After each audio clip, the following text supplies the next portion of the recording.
Last time का revise करो दिव्शा, जिया। आज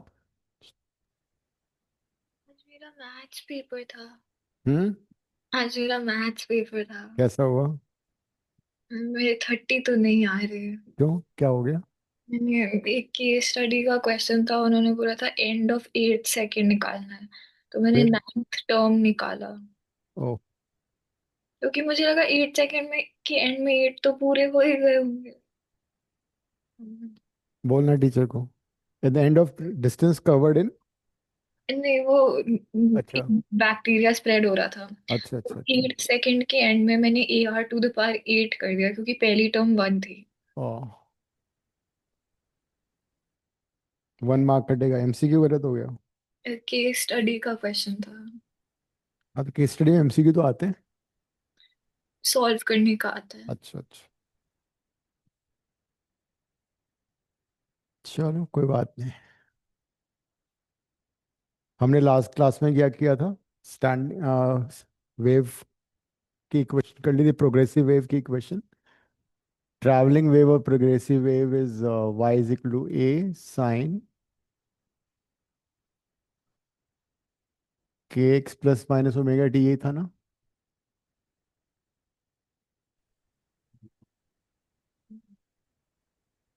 लेफ्ट टू राइट होगा तो नेगेटिव साइन होगा, अदरवाइज पॉजिटिव होगा तो राइट टू लेफ्ट हो जाएगा। Then k is 2 pi by lambda, omega is 2 pi by T, T is time period. You can also write frequency, or then you have wave speed lambda by t और omega by के। Particle velocity भी किया था हमने differentiate करके, है ना? Velocity of particle का फॉर्मूला क्या आया था? अगर इसको डिफरेंशिएट करोगे तो ए ओमेगा कॉस के x plus minus omega D plus five. In terms of displacement it is a square minus y square. Acceleration of the particle भी किया था and was minus a omega square. So this was a traveling wave, है ना?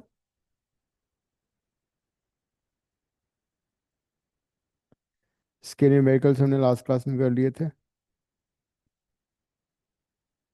Sir, आप heat वाला chapter कब कराओगे? कौन सा? हीट। इसके बाद। अच्छा, और लास्ट चैप्टर कौन सा है? वो लास्ट देखा है तो हीट सेकंड लास्ट मान लो, फिर वो थर्मल प्रॉपर्टीज एक छोटा सा टॉपिक है। अच्छा, ठीक है। हमने AP को -ω² नहीं किया था। तुम उसको उल्टा भी ले सकते हो, इंटरचेंज भी कर सकते हो। In some books, in some question you'll find like this also. नहीं, एक्सेलरेशन ऑफ द पार्टिकल को हाँ। हमने ω² किया था। अच्छा, ये मैक्सिमम लिख दिया मैंने। I wrote it maximum value. अब स्कूल में कौन सा चैप्टर चल रहा है जी? सर, हीट कराया है अभी तक शुरू। अच्छा। स्पेसिफिक हीट्स वगैरह कराऊँ, सीपीसीबी में रिलेशन, फर्स्ट लॉ हाँ, अभी थर्मोडायनामिक्स। स्पेसिफिक हीट तक नहीं पहुंचे, अब नेक्स्ट टॉपिक वही है। हाँ तो वो हम नेक्स्ट उसमें कर लेंगे। अच्छा, ठीक है। टेस्ट वैसा आ रहा है क्या उसका भी? नहीं नहीं, टेस्ट तो बहुत बाद में, मैं बस ऐसे ही पूछ रही थी। और जो टेस्ट हो चुके हैं उनके मार्क्स भी नहीं मिले अभी तुम्हें शायद? मिल गए आज? नहीं सर, मैं नहीं गई। जाओ ना, जाओ। Yes sir. नहीं जाओगे तो कोई दूसरा मार्क्स ले लेगा वो। Okay sir. पार्टिकल वेलोसिटी हमने क्वेश्चन किए थे क्लास क्लास में कुछ। सम्मित क्या हुआ, तुम बहुत क्लास मिस कर रहे हो? Yes summit. Sir, my grandmother passed away, so ओहो, I am so sorry. I was not able to. ओह।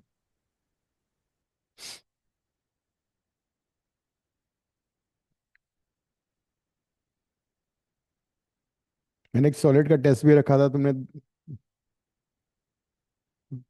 तुमने नहीं दिया ना अभी जिया? तुमने भी नहीं किया शायद शायद अभी। हम्म। यस सर, सर टाइम नहीं मिला उनका। चलो मेरे को बता देना कब शेयर करना है। Okay sir. शिविका तुमने कर दिया? सर मैंने कर दिया, मैं क्लास के बाद भेज देती हूँ, मैं भूल गई कल। तुम भी ना महान लोग हो, टेस्ट देने के बाद भूल जाते हो कि टेस्ट भी दिया। हाँ, फॉरगिव एंड फॉरगेट है। ठीक है, दे दिया, ठीक है। हु केयर्स, हो गया test.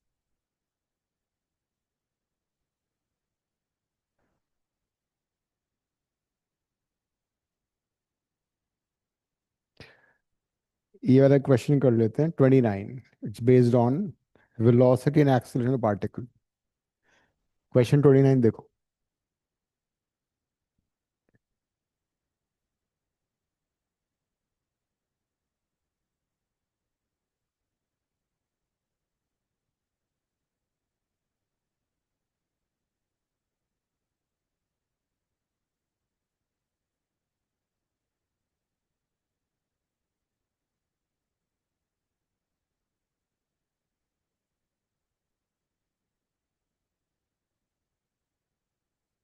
Equation of wave has been given,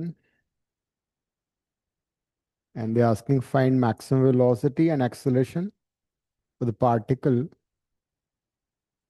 at x is equal to 6 centimeter and time this.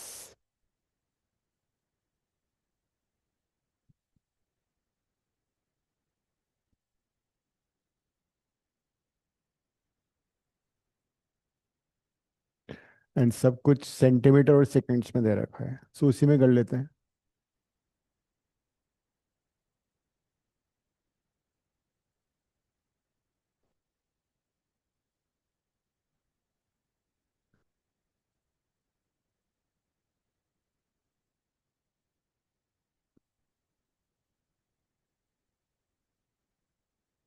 So you can identify a, omega and के।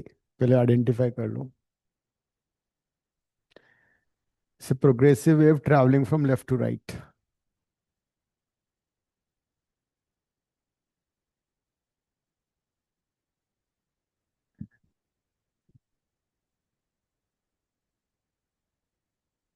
नेगेटिव साइन का मतलब wave left to right travel कर रही है।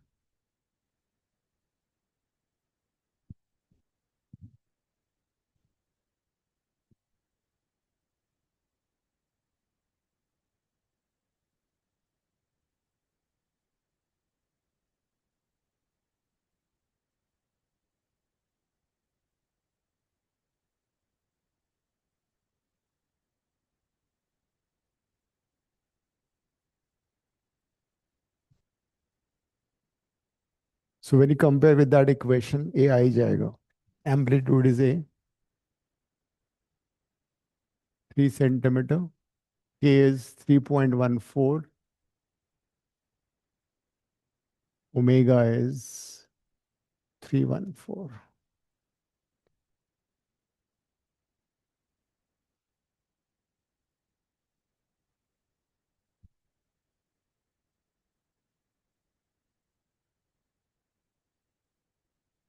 हम लोग एग्जाम कब शुरू होंगे? फेब फर्स्ट वीक में, है ना? मेरे 29 जनवरी। हाँ, मतलब is as good as Feb first week ना। हाँ मैं तो सेकंड या third week Feb. Third week of Feb. Second या फिर थर्ड। अच्छा, हमारा 12th ये लोग फरवरी के लास्ट वीक में शुरू करते हैं। ओके, जल्दी कर रहे हैं। अगर क्या हुआ? ट्रैवलिंग इन एक्स डायरेक्शन है this is travelling along x axis, because x आ रहा है ना उसमें। तो फिर अच्छा ठीक। जब नेगेटिव साइन होता है इसका मतलब travelling along positive x direction. Find maximum velocity the particle. Wave velocity नहीं पूछी है। वेव वेलोसिटी तो लैम्डा बाई टी हो जाता है, ओमेगा बाई के हो जाएगा। तो डोंट कंफ्यूज विद, ये निकालना है तुम्हें। वीपी मैक्स कितना होता है?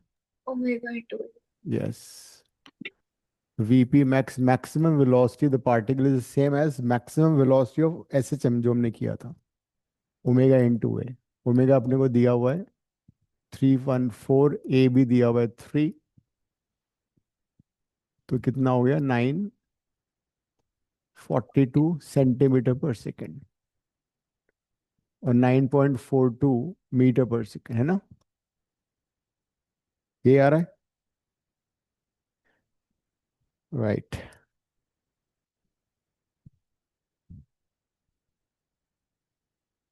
अब सेकंड पार्ट में तुम्हें टाइम भी दे रखा है, एक्स भी दे रखा है, तो डिफरेंशिएट करके कर लो मेरे ख्याल से।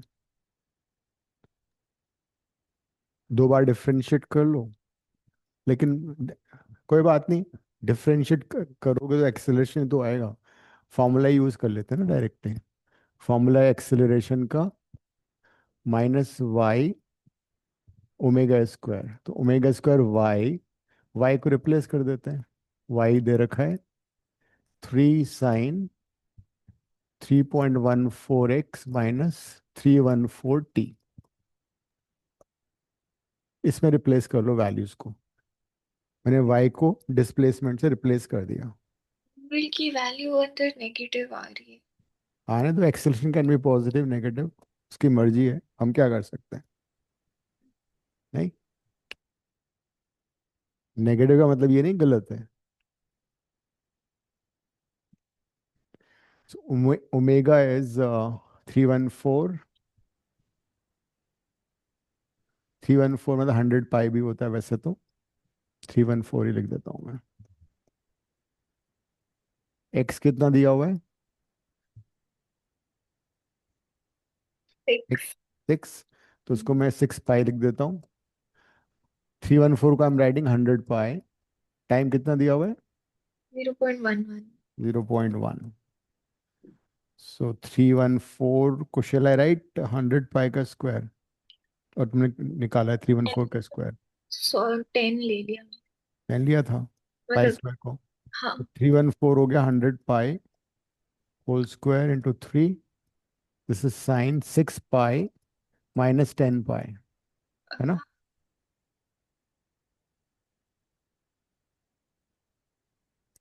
सो 100 तो हो जाएगा 10,000, 10⁴ पाई स्क्वायर को हम 10 ले लेंगे अप्रोक्सीमेटली।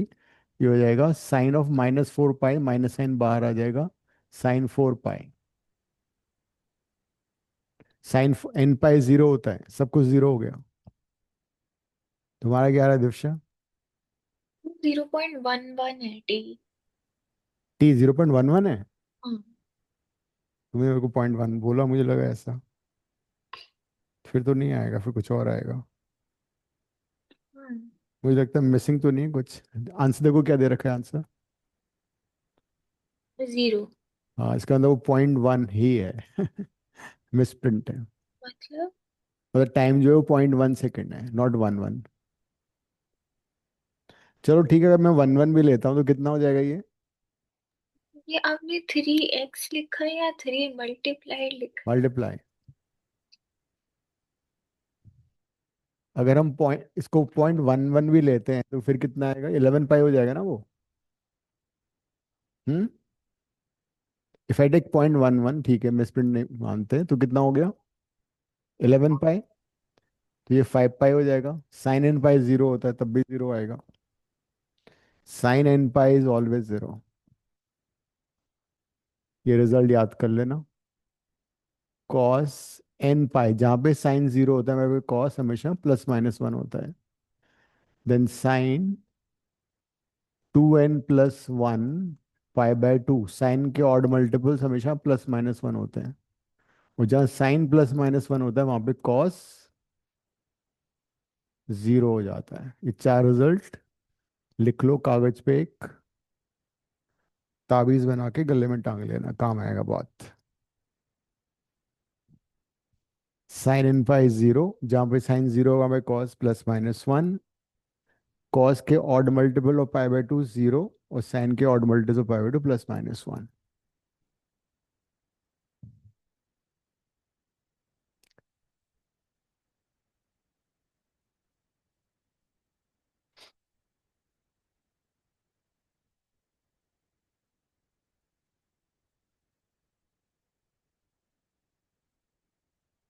हमारा सिलेबस तो मेरे ख्याल दिसंबर में खत्म हो जाएगा बस, फिर हम रिवीजन कर लेंगे एमसीक्यू वगैरह, क्योंकि बचा ही क्या है? थर्मोडायनेमिक्स, उसमें सेकंड लॉ वैसे हट चुका है, फर्स्ट लॉ है सिर्फ, एंड थर्मल प्रॉपर्टीज। और काइनेटिक थ्योरी ऑफ गैसेस। हाँ वो आधे आधे स्कूल में तो वो कराएंगे ही नहीं, हम कर लेंगे। तुम्हें कराया वो? मेरे सर बोले थे अगर उन्हें एक चैप्टर काटना होगा तो वो केटीजी होगा। हाँ वही ना। वैसे उसमें दो क्वेश्चन आते हैं, तुम्हें अगर कोई आएगा किसी का तो मैं बता दूंगा वो। दो उनका मैं डेरिवेशन ही दे दूंगा। एक तो आता है कि वही postulates of kinetic theory gases 3 mark का, दूसरा आता है टू डेराइव द प्रेशर का फॉर्मूला। तो उसके नोट्स बना के दे दूंगा, या फिर कर लेंगे डिस्कस अगर आएगा तो। वो सब जनरली मैक्सिमम स्कूल में हटवा देते हैं उसको। Will decide, will take a call on it later. ठीक है, हो गया शिविका सम्मित? आगे बढ़। Yes, sir. तो अगर कोई वेव ट्रैवल कर रही है और मान लो सामने कोई रेस्ट्रिक्शन आ गया, ठीक है, जैसे कि सपोज दिस अ रोप, उसमें एक पल्स जनरेट किया, एंड यहाँ पे एक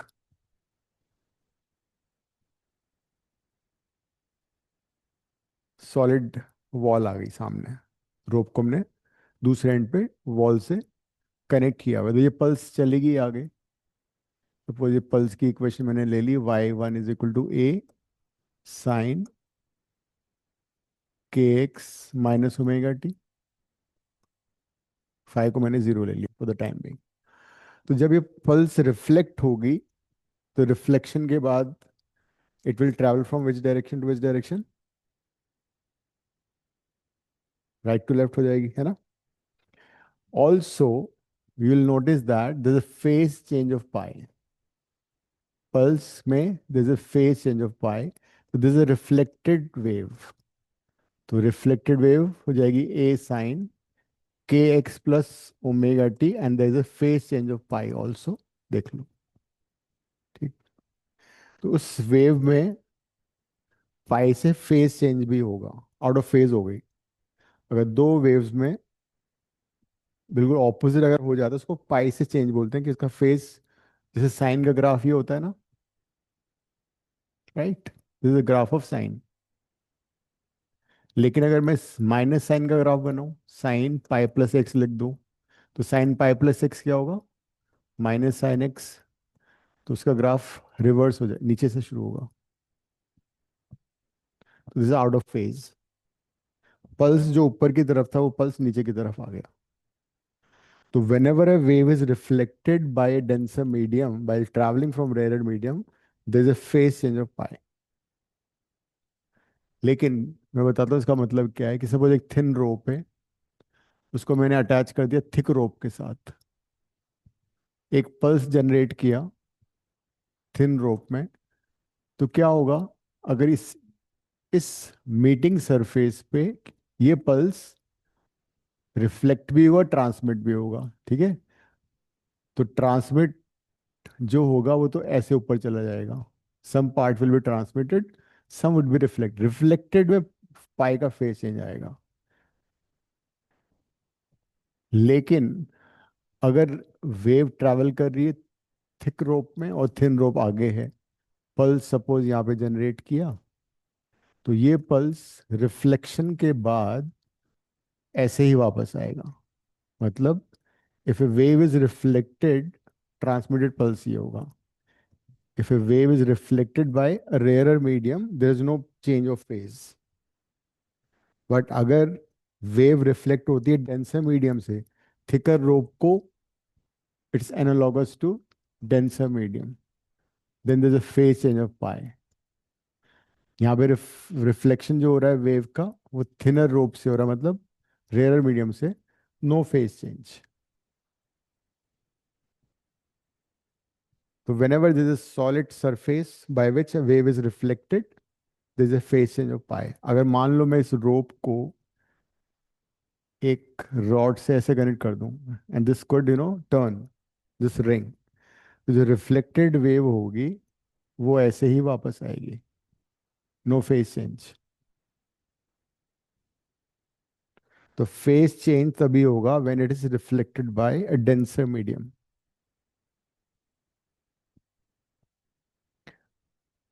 तो ये था reflection of a wave by rare medium और डेंसर मीडियम। अब हम बात करते हैं कि अगर इस पल्स को हम एक रोप को कंटिन्यूसली इसमें पल्स जनरेट करते रहें, सामने से पल्स रिफ्लेक्ट होके आएगी, दोनों में सुपरपोजिशन हो जाएगा, है ना। फिर क्या सिचुएशन होगी? If a wave is travelling left to right, another right to left, they will superimpose on each other. तो रिजल्टिंग वेव कैसे नजर आएगा? तो उसको बोला जाता है स्टैंडिंग वेव। स्टैंडिंग और स्टेशनरी वेव्स।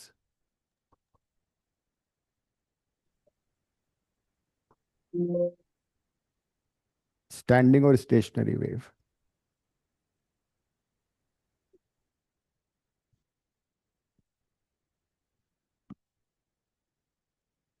इसको मैं हटा रहा हूं, बना लिया ना ये।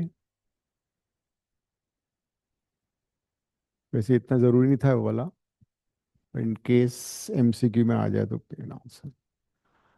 तो स्टैंडिंग और स्टेशनरी वेव की हम बात कर रहे हैं, प्रोडक्शन ऑफ। So, जो हाँ। सेकंड वाला है उसमें आपने पाई तक एरो बनाया है WT के बाद पाई, ओमेगा टी के नहीं, बाद। प्लस पाई, ठीक। the change of phase by pi. So this is incident wave, this is reflected wave. So if we continuously generate pulses, those pulses will travel left to right, reflected pulses will travel right to left, दो दोनों superimpose करेंगे तो जो wave बनेगी वो कहलाएंगी standing waves। लिख लो। if two waves if two waves having same amplitude and same frequency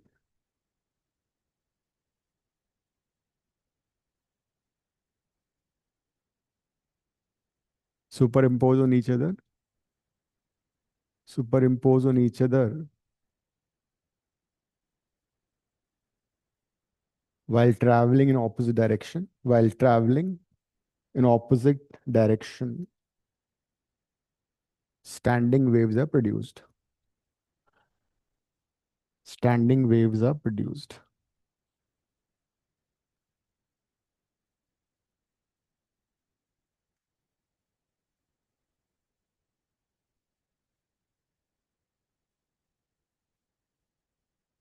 तो अब जो रिजल्टिंग वेव है उसका हम डिस्प्लेसमेंट्स कैसे निकालेंगे? So this a principal of superposition which says that कि अगर दो या दो से ज्यादा वेव सुपर इम्पोज हो रही हैं एक दूसरे पे, क्रॉस हो रही हैं एक दूसरे पे, तो उनका जो रिजल्टेंट है it is given by the vector sum of individual displacement. This is superposition principal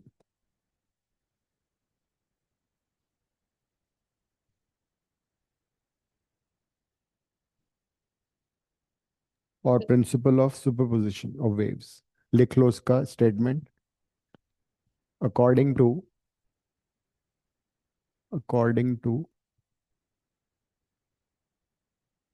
the principle of superposition of waves, according to the principle of superposition of waves, if two or more than two waves, if two or more than two waves superimpose on each other, superimpose on each other, then displacement of displacement of resulting wave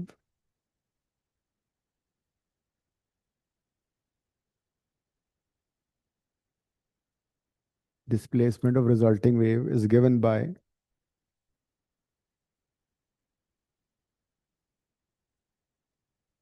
vector sum of vector sum of individual waves, vector sum of individual waves।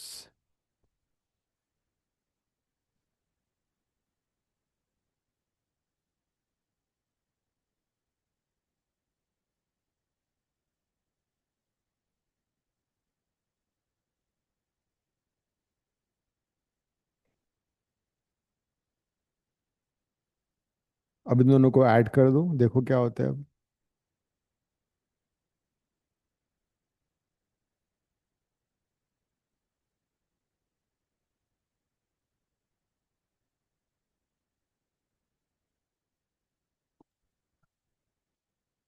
तो standing wave zero हो जाएगा। नहीं, जरूरी नहीं zero ही होगा, because वो phase difference पे भी डिपेंड करता है ना। इसकी इक्वेशन निकाल लेते हैं। तो y is equal to y one तो है a साइन के x minus omega t, y two है a साइन के x plus omega t plus pi. You all know that sine pi plus theta कितना होता है? Minus minus sine theta, because third quadrant हो जाएगा ना वो। हो जाएगा साइन के एक्स प्लस माइनस साइन के x plus omega t. Sign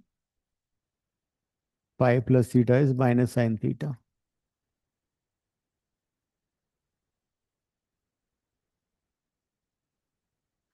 ए कॉमन ले लो,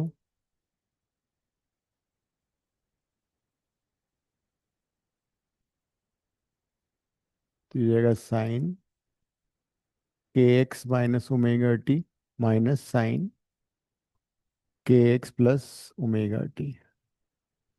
या तुम sine C minus sine D use कर सकते हैं, या यू कैन यूज ये वाला result, sine A plus B minus sine A minus B कितना होता है? Two sine A cos B. You can use this result, किया ना ट्रिगो में ये, sine A plus B plus minus sine A minus. ये तो प्लस वाला लिखा मैंने, अच्छा प्लस वाला लिख दिया, उल्टा होगा।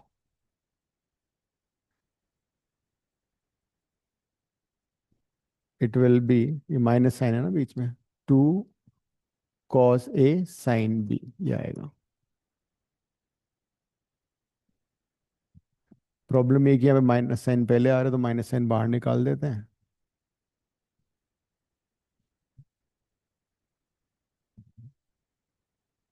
तो if I take minus sine बाहर ऑलरेडी, तो ये आ जाएगा टू कॉस के x sine omega t. So this is equation of standing wave. 2a cos kx into sin omega t. ये स्टैंडिंग वेव की इक्वेशन है।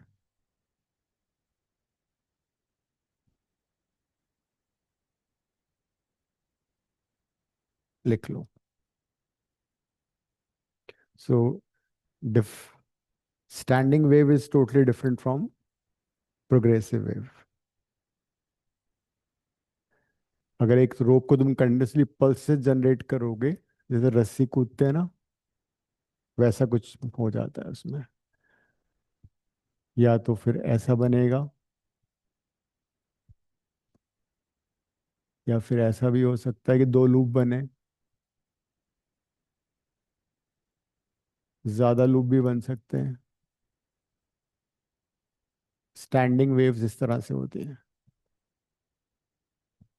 So all these are example of standing waves.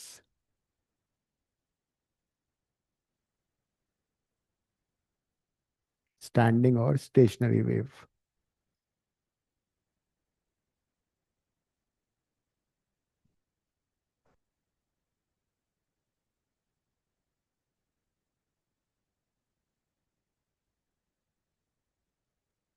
Chapter और कितना बचा है? क्या हुआ?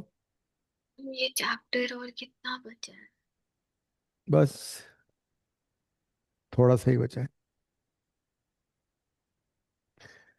नेक्स्ट क्लास में हो जाना चाहिए। तो नाउ यू नोटिस दैट कि ये 2a cos kx है ना, ये स्टैंडिंग वेव का एम्पलीट्यूड है। जैसे ये वाला पॉइंट इफ आई कंसिडर, यहाँ पे तो एम्पलीट्यूड जीरो है, यहाँ भी एम्पलीट्यूड जीरो, यहाँ पे एम्पलीट्यूड मैक्सिमम है इस पॉइंट पे। तो जिस पॉइंट में एम्पलीट्यूड मैक्सिमम होता है उनको बोला जाता है anti nodes. These are antinodes. The points where amplitude of standing wave is maximum are called antinodes. लिख लो।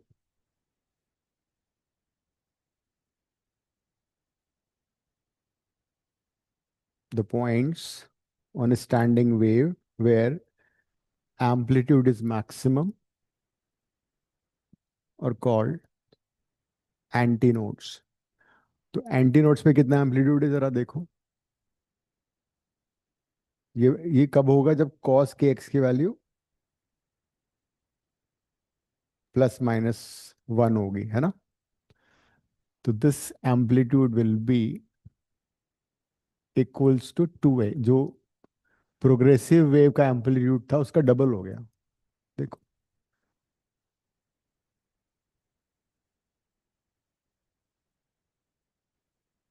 अगर मैं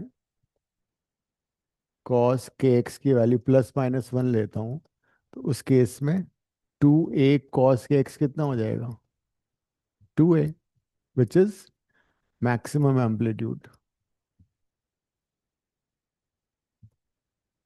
और इफ आई टेक cos के x की वैल्यू 0, उस केस में 2a cos के x कितना हो जाएगा, 0। These points are called nodes. The points where amplitude of vibration is 0 are called nodes and are represented by n. ये node है, ये भी node है। This is node, this is node, this is node, node। nodes हमेशा at rest होंगे, उस पर कोई वाइब्रेशन नहीं होगा।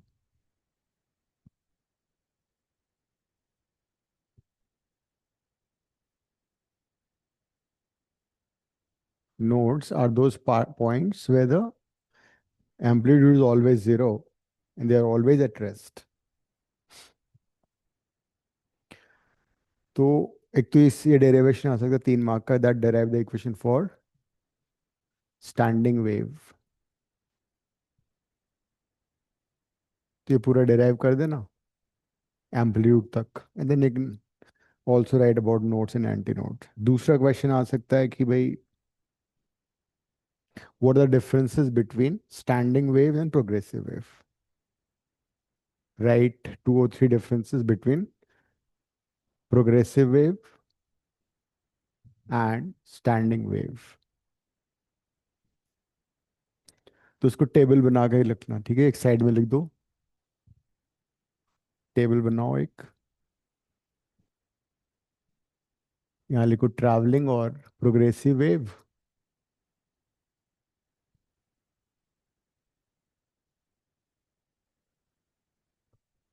और यहाँ पे लिखोगे स्टैंडिंग और स्टेशनरी वेव।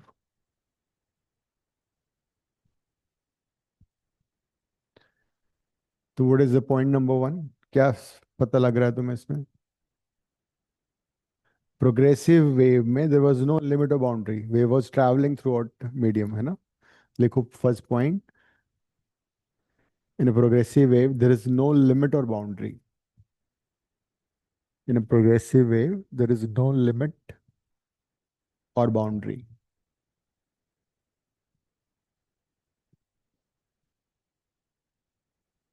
जबकि यहाँ पे क्या देखा हमने, there was a boundary, limit हो गई थी ना यहाँ पे, इस पॉइंट के बियॉन्ड वेव नहीं जा सकती।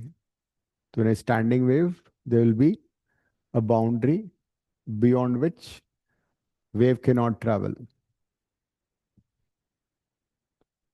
So standing wave has a limit or a boundary। ठीक है, क्या हुआ दीक्षा, कुछ गड़बड़ है? नहीं। सेकंड पॉइंट लिखो, मैंने तुम्हें जब लास्ट क्लास में बताया था प्रोग्रेसिव वेव के बारे में, देन वी सो दैट जब वेव ट्रैवल करती है, आगे चलती चली जाती है, तो हर पॉइंट सेम एम्पलीट्यूड से ऑसिलेट या वाइब्रेट करता है, ए। वेरएज यहाँ पे क्या हो रहा है, कुछ पॉइंट्स का एम्पलीट्यूड 2a है, कुछ का 0 है, कुछ का और कम है ना, लाइक दैट। पॉइंट्स में or may not have the same amplitude of vibration। जबकि प्रोग्रेसिव वेव में क्या देखा था हमने, इन ए प्रोग्रेसिव वेव अगर कोई suppose if I consider some point A over here, मान लो अभी उसका एम्पलीट्यूड 0 है, नेक्स्ट मोमेंट पे क्या होगा, उसका एम्पलीट्यूड बढ़ जाएगा, इतना हो गया, फिर नेक्स्ट मोमेंट पे और बढ़ जाएगा, मैक्सिमम हो जाएगा, लाइक दैट। लेकिन हर पॉइंट का एम्पलीट्यूड सेम रहता है। So in a progressive wave each point, each particle has same amplitude, मतलब maximum displacement. In a progressive wave each particle vibrates with the same amplitude. In a progressive wave, each particle vibrates with the same amplitude. Second point था ये। Standing wave में क्या हो रहा है? इन standing wave some points some points vibrate with maximum amplitude called antinodes. In a standing wave, some particles vibrate with maximum amplitude called antinodes. Some points have zero amplitude. They're always at rest, called nodes. तो ये difference है second. Third difference क्या होगा? In a progressive wave, kinetic energy and momentum is transferred throughout the medium. In a progressive wave or a traveling wave, there is a transfer of kinetic energy and momentum throughout the medium. There is transfer of kinetic energy and momentum throughout the medium. क्या हुआ शिविका, लिख लिया? Yes sir, लिख लिया। Okay. लेकिन standing wave में क्या होगा? स्टैंडिंग वेव में कुछ पॉइंट्स हमेशा रेस्ट पे रहते हैं, जैसे कि नोड्स हैं, they always at rest, there is no transfer of energy across a node. लिख लो, इन ए स्टैंडिंग और stationary wave there is no transfer of kinetic energy और momentum, no transfer of kinetic energy and momentum across a node. Across a node मतलब node के across कोई transfer ही नहीं होगा एनर्जी, तो एनर्जी कन्फाइंड हो गई। Energy is confined between two nodes. तो ये तीन डिफरेंस तो आने चाहिए, 2 या 3 मार्क का क्वेश्चन आएगा। पहले वाले डिफरेंस में स्टैंडिंग वेव में देयर इज अ लिमिट और बाउंड्री। हाँ, बिकॉज जब तक वो वेव रिफ्लेक्ट होकर वापस नहीं आएगी तो स्टैंडिंग में प्रोड्यूस ही नहीं होंगे।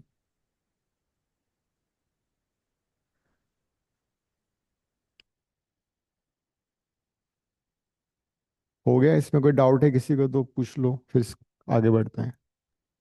सर लास्ट वाला पॉइंट।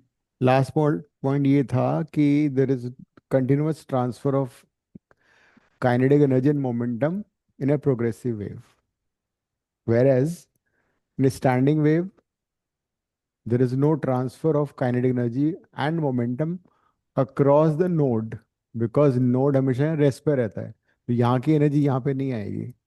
मतलब energy is confined between two nodes, there is no transfer of energy and momentum across a node. फिर ट्रैवलिंग वेव में सेकंड पॉइंट बता सकते हो? ट्रैवलिंग वेव में सेकंड पॉइंट ये था कि हर पॉइंट का एम्पलीट्यूड, जैसे ए पॉइंट लिया, इसका भी एम्पलीट्यूड ए है, बी लिया, इसका भी किसी मोमेंट पे ए होगा, सी लिया तो उसका मोमेंट एम्पलीट्यूड भी ए होगा। हर पॉइंट का एम्पलीट्यूड किसी ना किसी मोमेंट पे सेम ही आएगा, ए आएगा। ठीक है। वेर स्टैंडिंग वेव में क्या होगा? देखो, नोड का जीरो, इस पॉइंट का इतना, इसका मैक्सिमम, फिर इसका कम, फिर इसका कम, इसका जीरो। तो हर पॉइंट का एम्पलीट्यूड अलग अलग है। ठीक है। ये सेकंड पॉइंट था। और कुछ? अब लिखो, standing wave in a string. Standing wave in a string. तूने एक्सपेरिमेंट किया होगा सोनोमीटर वायर का, किया है? तो मैंने आज ही किया है। मैंने भी याद हम्म, किया है, मेरे से अब हुआ नहीं लेकिन। नहीं हुआ? अब तुम्हें समझ में आएगा क्या हो रहा है। उसमें स्टैंडिंग वेव भी प्रोड्यूस होती है। सितार, गिटार, जितने भी स्ट्रिंग इंस्ट्रूमेंट होते हैं सब में स्टैंडिंग वेव प्रोड्यूस होती है। तो मैंने तुम्हें स्पीड बताई थी स्टैंडिंग वेव की, और speed of sound in a wire क्या था, T/m,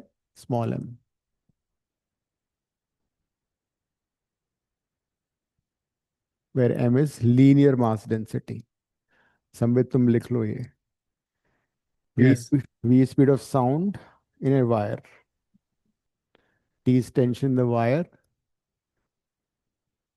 से गिटार में होता है, सितार में होता है,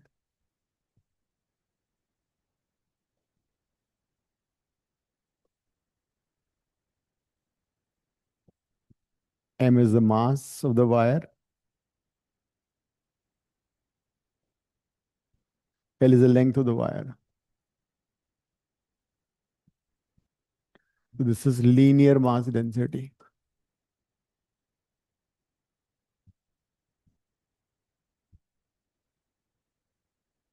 m by L को हमने कन्वर्ट भी किया था डेंसिटी वगैरह में, तो क्या आया था, pi r square rho, rho is density, density of material of the wire.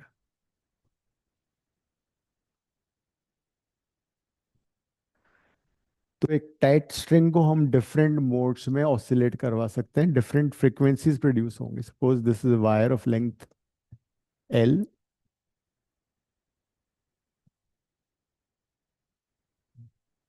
इसके दोनों एंड फिक्स्ड हैं।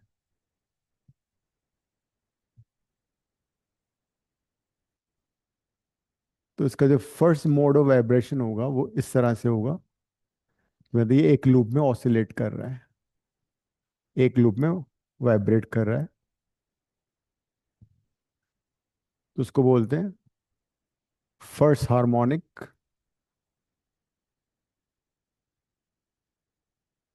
और फंडामेंटल मोड ऑफ वाइब्रेशन।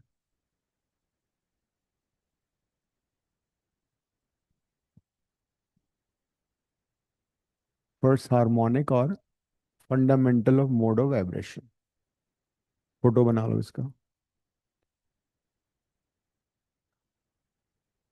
तो if string which has tension T oscillates or vibrate in single loop, इसको बोलते हैं fundamental mode of vibration, और first harmonic भी कहा जाता है।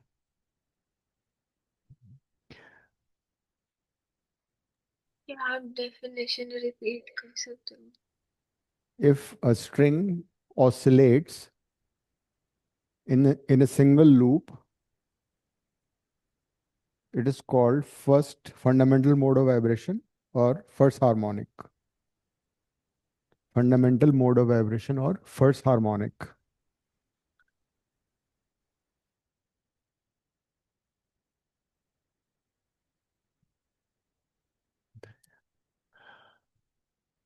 एक चीज जरा देखो, ये पूरी कंप्लीट वेव है। मुझे ये बताओ, इस वेवलेंथ की डेफिनेशन यही होती है ना, यहाँ से यहाँ का डिस्टेंस वन वेवलेंथ कहलाता है। लेकिन हमें मालूम है ये नोड है, ये भी नोड है, ये भी नोड है।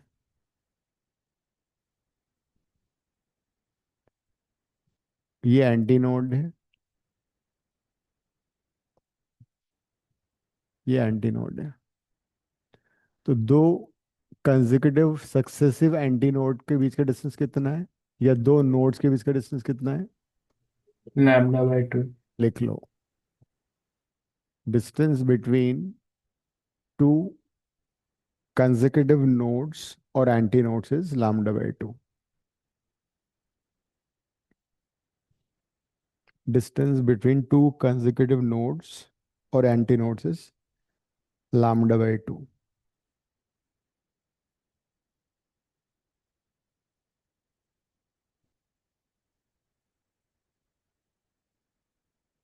और दो एडजेसेंट नोड एंड एंटीनोड में कितना होगा,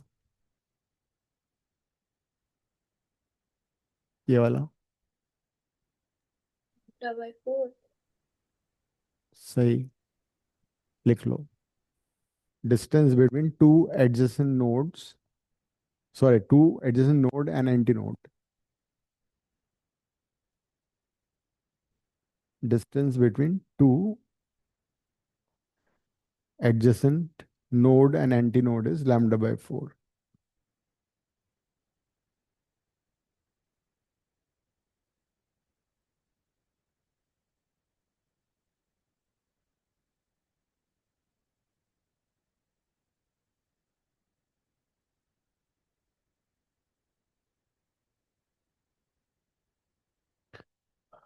अब यहाँ पे आते हैं वापस, जब ये फंडामेंटल मोड ऑफ वाइब्रेशन में वाइब्रेट कर रहा है, सपोज की फ्रीक्वेंसी है f1, तो frequency will be equal to speed by wavelength.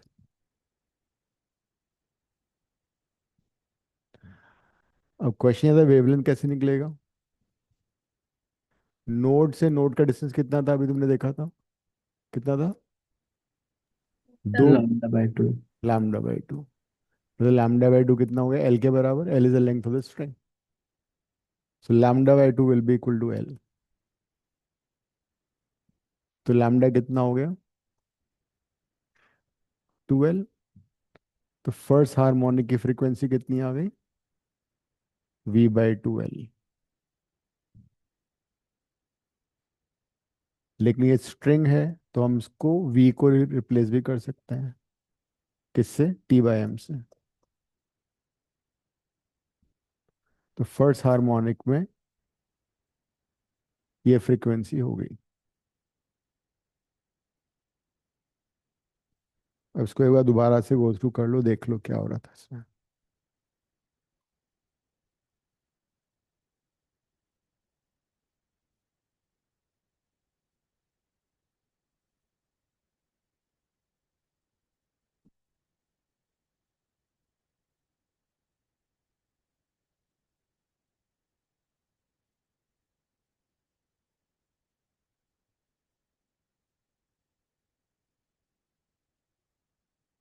ठीक है,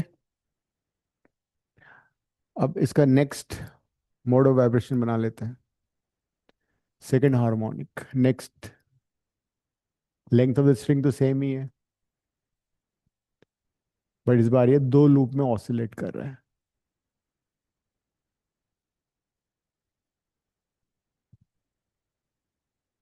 node node node, anti node anti node.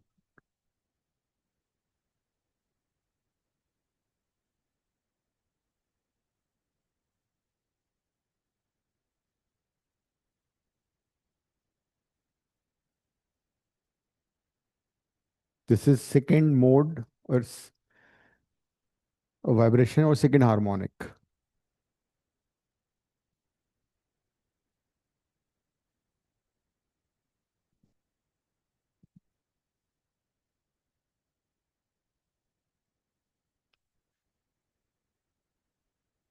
Node और नोड के बीच का डिस्टेंस ये λ/2 है, ये भी λ/2 है। तो इस बार फ्रीक्वेंसी कैसे निकलेगी? Frequency would be speed by lambda, लेकिन एल कितना है? L is λ/2 plus λ/2। इस बार फ्रीक्वेंसी आ गई V/λ और 1 V/L, सॉरी, और दिस,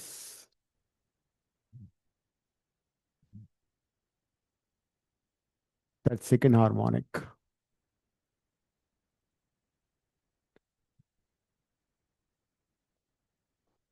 थर्ड हार्मोनिक में क्या होगा?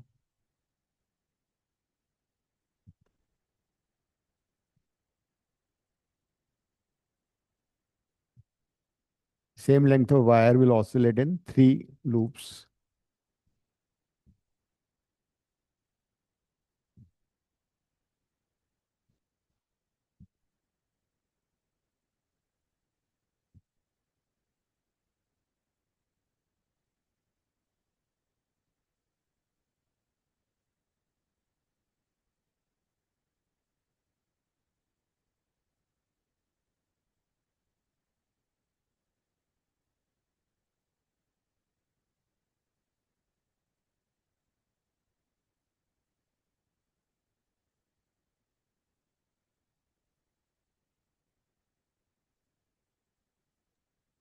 L is hmm lambda to 2L/3 हो जाएगा, हम्म तो तो L इक्वल टू हो गया इस बार 3 λ/2। 3 λ/2, that is wavelength is 2L/3.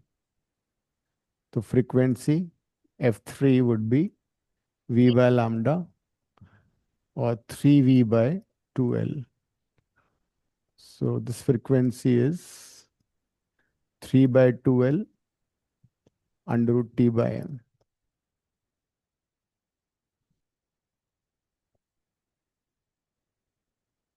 इस तरह से इन जनरल nth हार्मोनिक क्या होगा?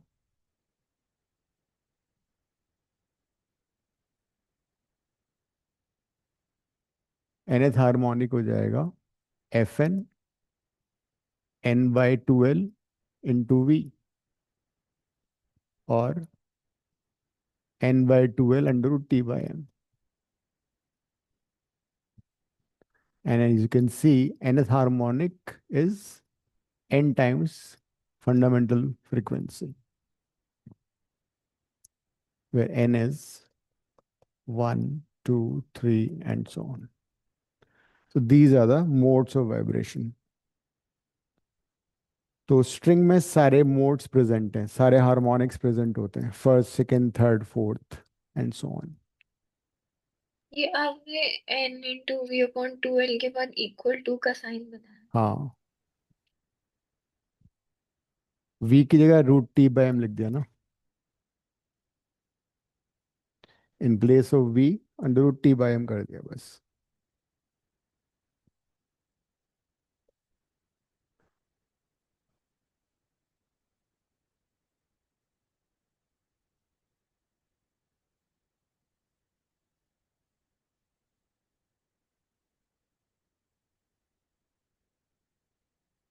तो स्ट्रिंग में all modes of vibration present, odd harmonics भी हैं, second like first third fifth seventh, जब एन की वैल्यू ऑड हो गई. इवन हार्मोनिक्स भी हैं, जब एन होगा 2 4 6 8 and so on. All harmonics are present. इसीलिए गिटार सितार से हम पूरा सॉन्ग बजा सकते हैं. Entire song can be played because all the frequency are present. First frequency को छोड़ के जो फ्रीक्वेंसी को बोला जाता है ओवरटोन, लाइक एन जब 2 होगा it is called first overtone. when n is 2 it is called first overtone. When n is 3 it is second overtone. n अगर 4 होगा तो it will be third overtone. So these are, string is basically an example of standing waves which are transverse in nature. Transverse standing waves हैं ये. Resonance tube का experiment कर लिया? वही sonometer के साथ कराया था। अच्छा, तो हो गया था. टेक्निकली पेपर क्लिप गिरना चाहिए था और फिर लेंथ और उसका स्ट्रेट ग्राफ आता है इनवर्स प्रोपोर्शन वाला, फिर बट पेपर ही नहीं गिरा तो। गिरा दो, हाथ से गिरा दो. अरे, मैंने केमिस्ट्री में भी टाइट्रेशन में चुपके से पानी डाल दिया था क्योंकि वो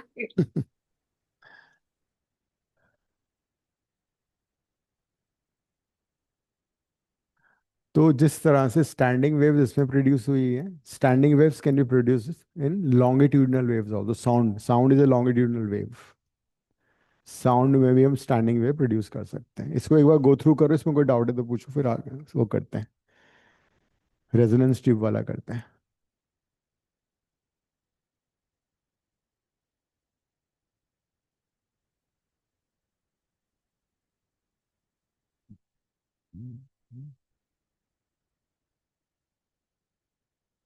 थर्मोडायनेमिक्स का तो कोई प्रैक्टिकल नहीं है ना तुम्हारे कोर्स में? है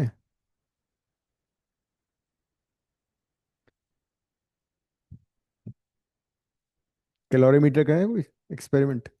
नहीं सर।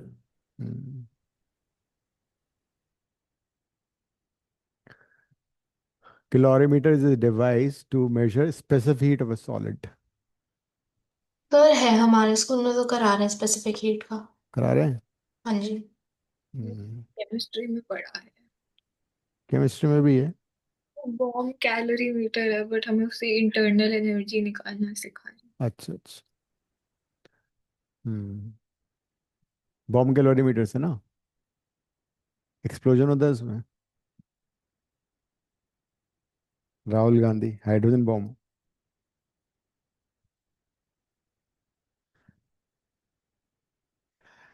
राइट।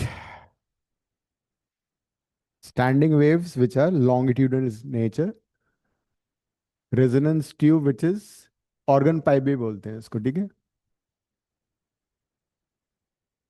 जितने भी इंस्ट्रूमेंट होते हैं like flute and other, trumpet वगैरह, दीज आर ऑर्गन पाइप्स।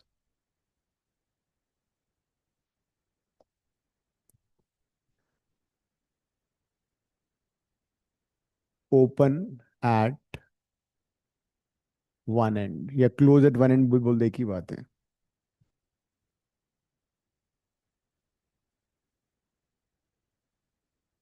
तो ये ऑर्गन पाइप है। रेजोनेंस ट्यूब में क्या होता है, इसमें पानी भरा होता है और तुम उसको ऊपर नीचे करके उसका length of column, air column को कम ज्यादा कर सकते हो। यहाँ पे पानी होता है।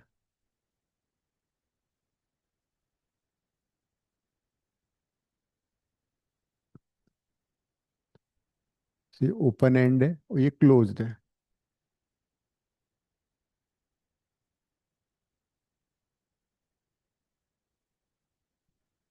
This length is L. तो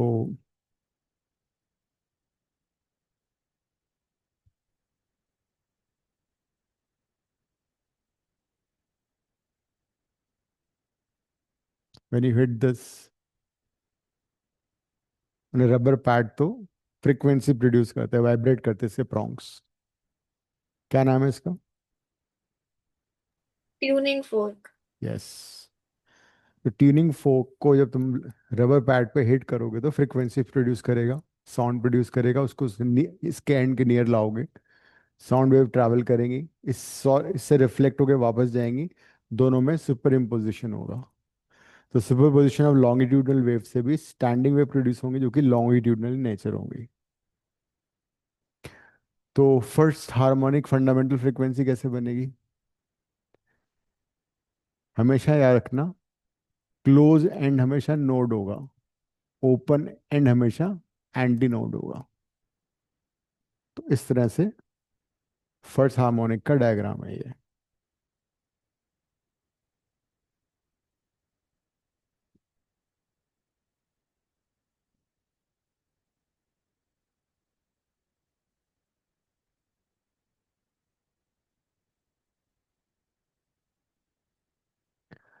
और एंटी नोड और नोड के बीच की डिस्टेंस कितनी होती है?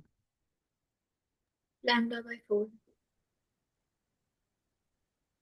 तो फंडामेंटल फ्रीक्वेंसी आ जाएगी हमारी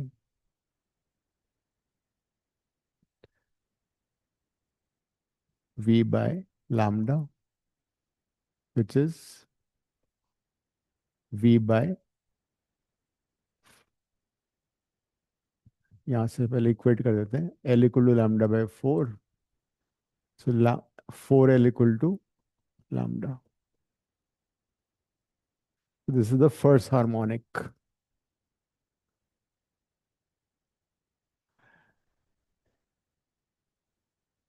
इसका नेक्स्ट हार्मोनिक बनाओ खुद से।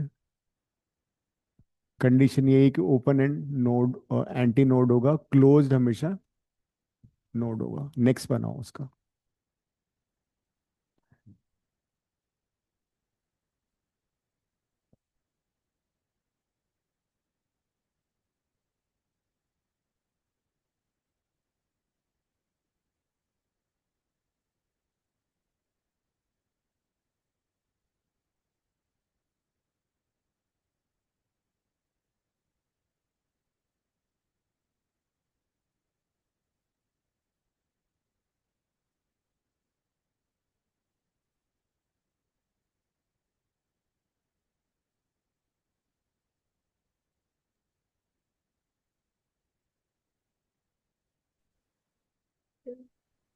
हो गया। वो क्यों, कौन सा कहाँ होगा नोड एंटी? ये क्लोज है, नोड बनेगा हमेशा। ये एंटी नोड बनेगा हमेशा, ओपन वाला। पाई बाय फोर ही हो गया। ओ, हम्म। लैम्डा बाय फोर ही हो गया। क्यों? वो नेक्स्ट तो सेम ही बन गया फिर तो। अच्छा, दो, अच्छा ठीक है।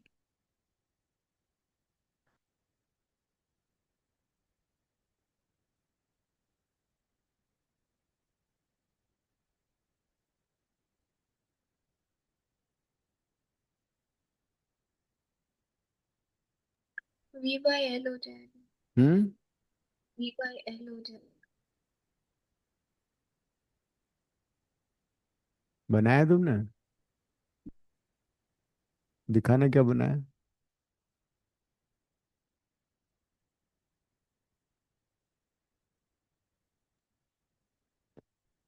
ये तो सेम ही तो बना दिया। अगर ये वाला पूरा लैम्डा हो गया तो फिर L is equal to lambda आ जाना चाहिए। अरे तो जो मैंने फर्स्ट हार्मोनिक बनाया वो तो बन गया ये। तो नेक्स्ट हार्मोनिक का है ये, तो नेक्स्ट नेक्स्ट पूछा है ना।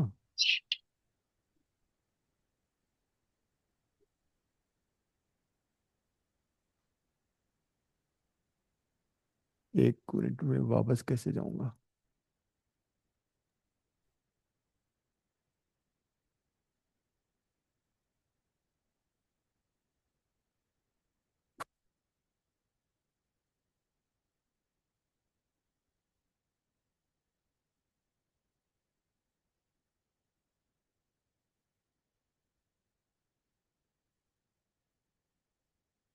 हम्म।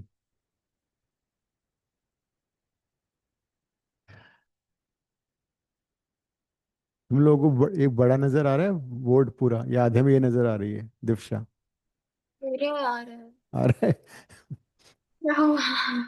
मेरे को मेरे सिस्टम में आधे में तुम्हारी आधे में बोर्ड आ रहा है। अरे, चेंज नहीं कर पा रहा, कैसे करते इसको।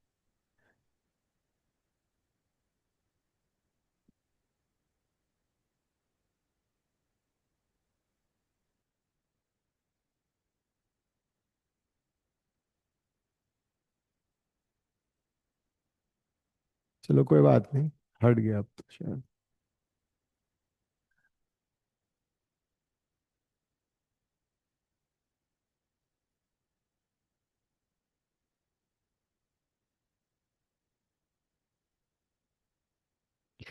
हाँ। क्या बना है, किसी का सही बना? अब बना तुमसे दिव्या? मेरा L is equal to lambda आ रहा है। अच्छा जिया तुम बताना। क्या सर? क्या डायग्राम बन रहा है इस बार? सर अभी बनाया नहीं है, ये कॉपी कर रहे हैं। अरे यार कमाल हो गया, इतना देर से तुमने बनाया ही नहीं। शिविका बन गया? सर ऐसा कुछ बन रहा है, एक सेकंड, एक सेकंड। दिख ही नहीं रहा, दिखाओ। फिर हाँ, सेम ही यहाँ। बनेगा ना। हाँ नहीं नहीं, तो नीचे वाला एंटी नोड थोड़ी होता है, नीचे वाला क्लोज एंड नोड होगा हमेशा। अच्छा। ऊपर वाला नोड नहीं हो सकता।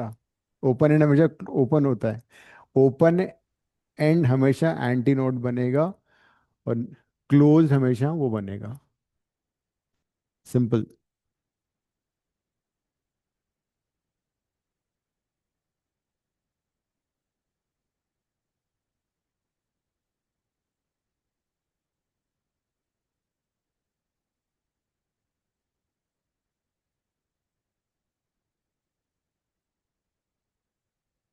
मुझे मालूम था इसमें गड़बड़ होगी, तभी तुमसे बनवा रहा हूँ मैंने खुद ही बना देता, मुझे आता तो। ओपन एंड हमेशा एंटी नोड, क्लोज एंड हमेशा नोड।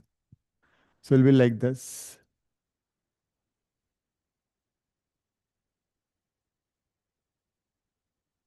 ये है इसका डायग्राम। ओपन एंड हमेशा एंटी नोड, क्लोज एंड हमेशा नोड। तो नीचे वाला एंड तो क्लोज था, तो नोड बनेगा। अब कितना आ रहा है देखो जरा। ये बेसिकली लैम्डा बाय 4, ये भी लैम्डा बाय 4, और ये भी लैम्डा बाय 4, ठीक है। तीनों लैम्डा बाय 4 एल कितना हो गया? 3 λ/4, that is lambda is 4l/3, that is frequency कितनी आ गई? v/λ। इस बार v को हम उससे रिप्लेस नहीं करेंगे, साउंड है ना, ये स्पीड ऑफ साउंड है ये। 3v/4l, this is third harmonic, F3 आ गया।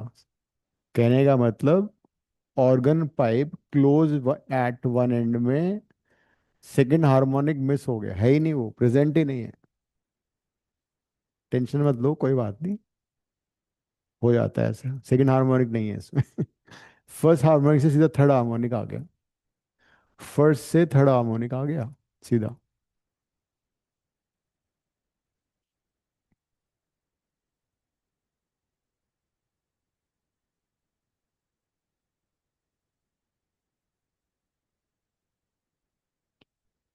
हाँ, फिर फोर्थ नहीं होगा, अब अगला बनाओ, नेक्स्ट हार्मोनिक बना लो खुद से। That means second harmonic is missing. अब फोर्थ चेक करके देख लो, है या नहीं आ रहा नेक्स्ट हार्मोनिक, क्या बन रहा है।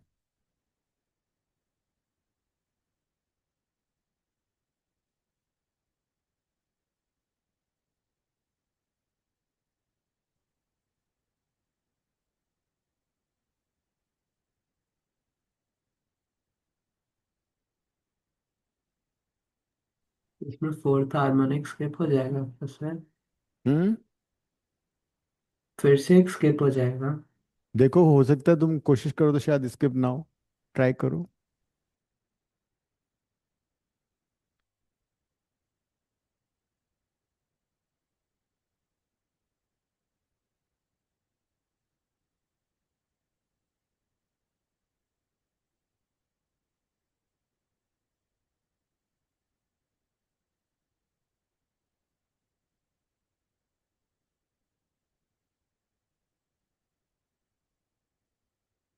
मेरा बन गया। बन गया? दिखाओ। जब डायग्राम थोड़ा गंदा है बट चलो कोई बात नहीं, ठीक है। लग रहा है कि संतरे के ऊपर संतरा रखा हुआ है। अच्छा, एक ऊपर वाला दिखाओ, सबसे ऊपर वाला दिखाओ, दोबारा दिखाओ डायग्राम। सेकंड वाला आपने ही बनाया। हाँ ठीक है, राइट। हाँ, तो मतलब we can't increase the length of the pipe, वो सेम रहेगा, उसी में हम उसको एडजस्ट करना है। ये नोड होगा, ये एंटी नोड होगा, इसमें कोई चेंज नहीं सकता। बन गया जी? हाँ। सर इसमें 3 पूरे बनेंगे ना? क्या एंटी नोड है ऊपर, 3 कैसे हाँ। बना दोगे पूरे? नहीं, लाइक एक ऊपर एंटीनोड और बाकी 3 पूरे। नहीं, 3 नहीं बन सकते, कैसे? ऐसे बनेगा, 2 बनेंगे। अच्छा, मैंने एक एक्स्ट्रा बना दिया। ऊपर तो एंटी नोड है ना, वो तो पॉसिबल ही नहीं है। हाँ ठीक है। तो ये डिस्टेंस अब नोड टू नोड होगी λ/2, नोड टू नोड ये होगी λ/2, है ना, और ये होगी λ/4। एल जो आ रहा है इट इज इक्वल टू 5 λ/4 आएगा, 4l/5 आ गया। तो जिस बार जो हार्मोनिक आ रहा है वो फिफ्थ हार्मोनिक आएगा, v/λ, that is V/4 5v/4l। In general, you'll have Fn is equal to Nv/4l। वहाँ 2l था, यहाँ 4l हो गया। v को तुम v ही रखने दोगे because not is speed of sound. n is 1, 3, 5, 7 and so on. ठीक है, क्या हुआ? कुछ नहीं। कुछ तो गड़बड़ है।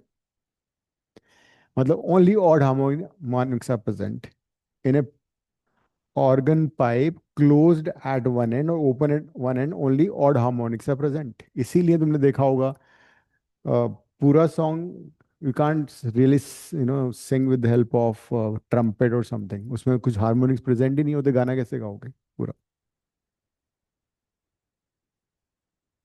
लेकिन we can have an organ pipe open at both the ends, तब पॉसिबल हो पाएगा। अगर कोई organ pipe open at both ends होगा तो उसमें पॉसिबल है। अब इसमें वो कैसे करोगे, ओवरटोन? एन 1 से शुरू हो रहा है, 3 आ रहा है, 5 आ रहा है, 7 आ रहा है, एंड सो ऑन। फर्स्ट को छोड़ दो तो ये कहलाएगा first overtone. Third harmonic will be first overtone. ये होगा सेकेंड ओवरटोन। ये होगा थर्ड ओवरटोन। मतलब फर्स्ट फ्रिक्वेंसी या फर्स्ट हार्मोनिक को छोड़ के जितने भी फ्रिक्वेंसीज होंगे those are called overtones.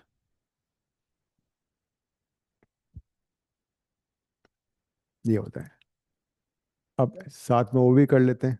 Organ pipe open at both ends. करो, खुद से कर लोगे वो तुम। Organ pipe open at both ends. दोनों जगह एंटी नोड है। दोनों में एंटी नोड बनेगा।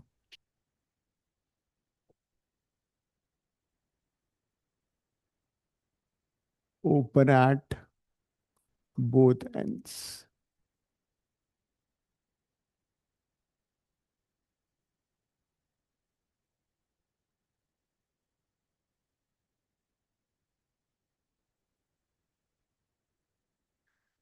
क्या होना चाहिए इस बार? ये भी एंटी नोड, ये भी एंटी नोड। ऐसा बन जाएगा। ठीक है।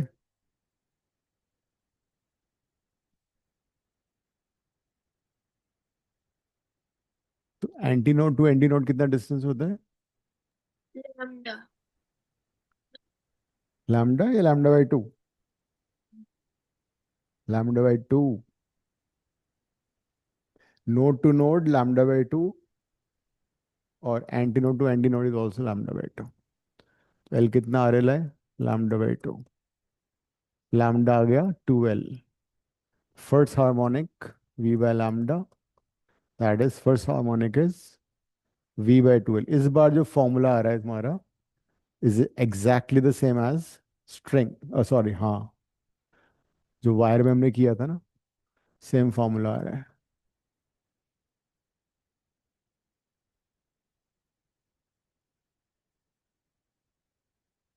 नेक्स्ट का खुद बनाओ।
हम्म।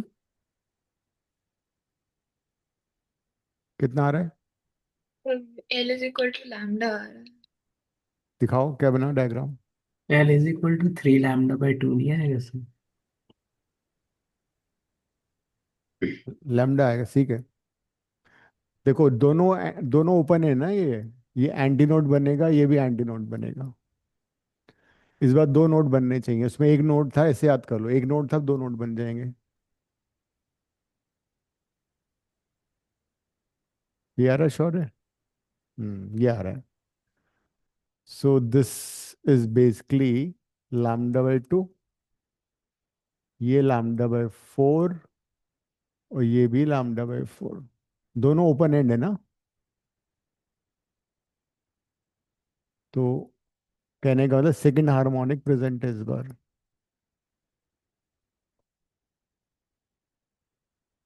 V बाई एल और 2V बाई 2L लिख सकते हो सिमिलैरिटी करने के लिए।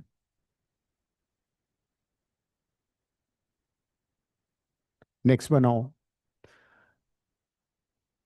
नेक्स्ट हार्मोनिक देखो क्या आ रहा है। Next का 2v by 3 lambda आएगा। हाँ,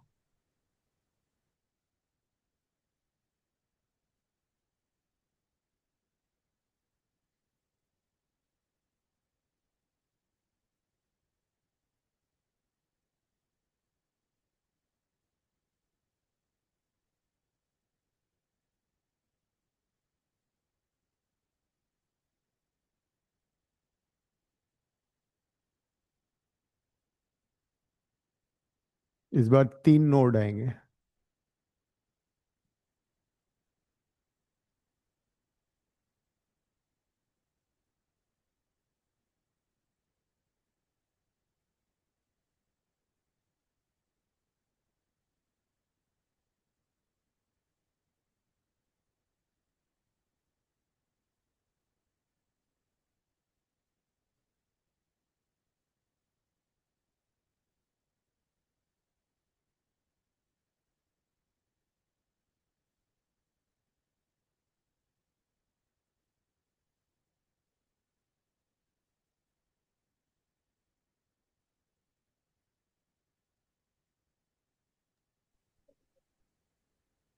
हो गया।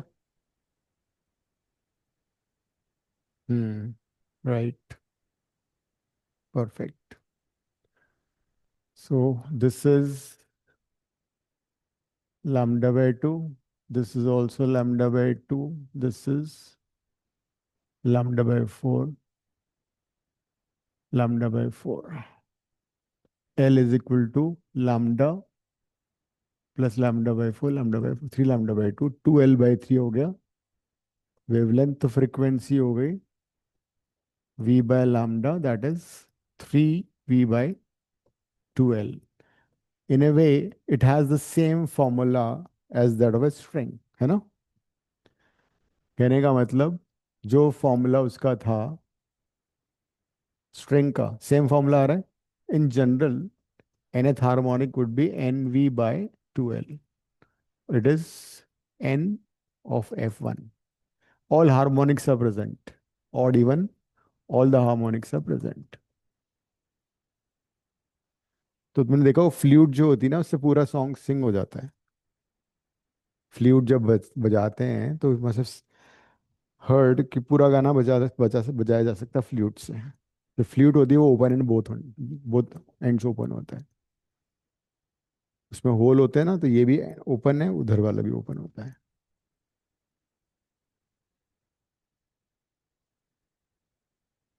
दिव्या सोच रही है कैसे होता है ये। फ्लूट देखी तुमने? उसमें होलो होता है ना पूरा, और होल्स भी होते हैं। तो होल्स की वजह से उधर एंड में तो होल है ही सही। तो होल में इसमें बट दो से ज्यादा होते हैं ना? हाँ कई सारे होते हैं, तो मतलब basically it becomes open and both ends, सारे हार्मोनिक्स प्रेजेंट है। अब इसका गो थ्रू कर लो सारा अब जो आज किया है। एक छोटा सा टॉपिक बचा है, बीट्स। चैप्टर खत्म हो गया, न्यूमेरिकल करेंगे फिर हम। हम्म वो कर लिया ना वेव्स का, उसमें किया था स्टैंडिंग वेव्स में। करेंगे ना अभी। अभी हमने थ्योरी की है ना बस।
हम्म ठीक है।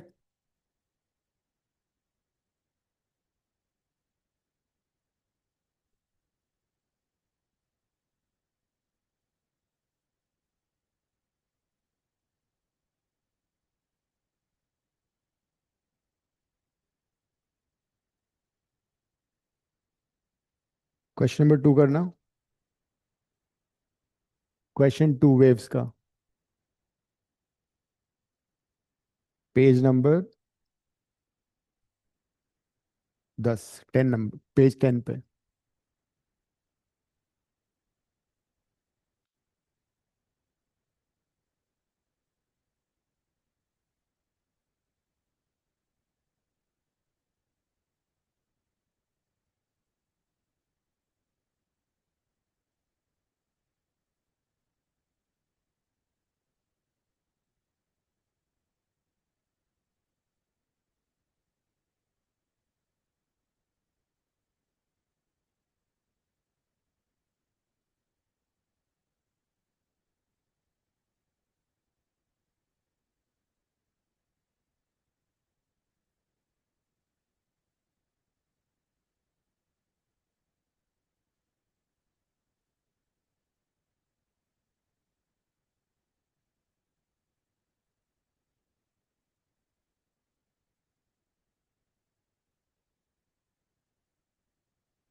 ये तो basically substitute the thing in the formula ना।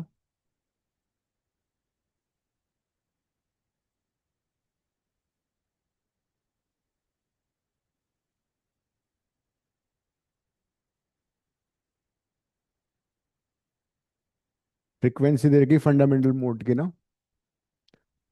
तो वायर में फंडामेंटल मोड होता है V/2L, राइट। और V को तुम रिप्लेस कर सकते हो √T/m से। F45 दे रखा है।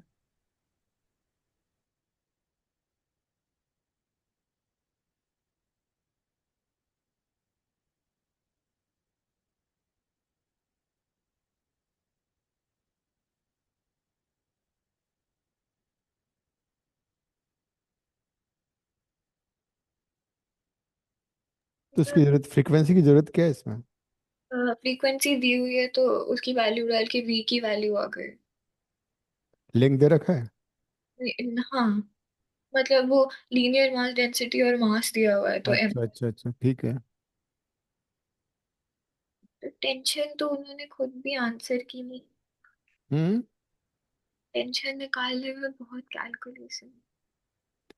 देखो ये था ना, V = √V आ जाएगा तो वो भी आ जाएगा इससे। T आ जाएगा ना इससे। वी आ गया। हम्म। M is basically M/L। तो L is equal to M by N कर दिया। हम्म। लीनियर मास डेंसिटी कितनी है? 4 -2 and the mass is 5 into 3.5। Sir L की वैल्यू 0.875 आ रही है। 3.5 / 4, 7/। 0.75। मेरी 875 आ अगर आप इसको 7/8 डालोगे तो नेक्स्ट स्टेप में कट जाएगा। अच्छा ठीक है। It is in metres, then you can find V from this formula. Shivika हो गया। V निकाल लो यहाँ से 2L करके।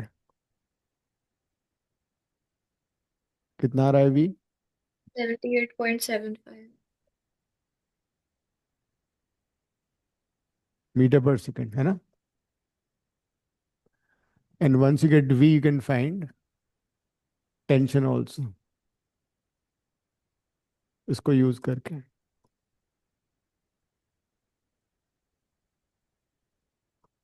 में दे रखा था।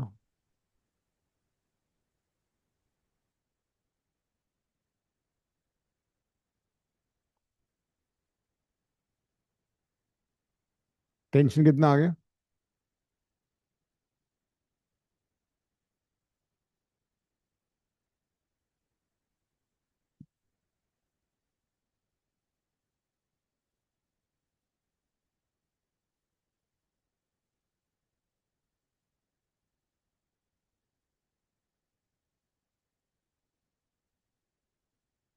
approximately 488 Newton.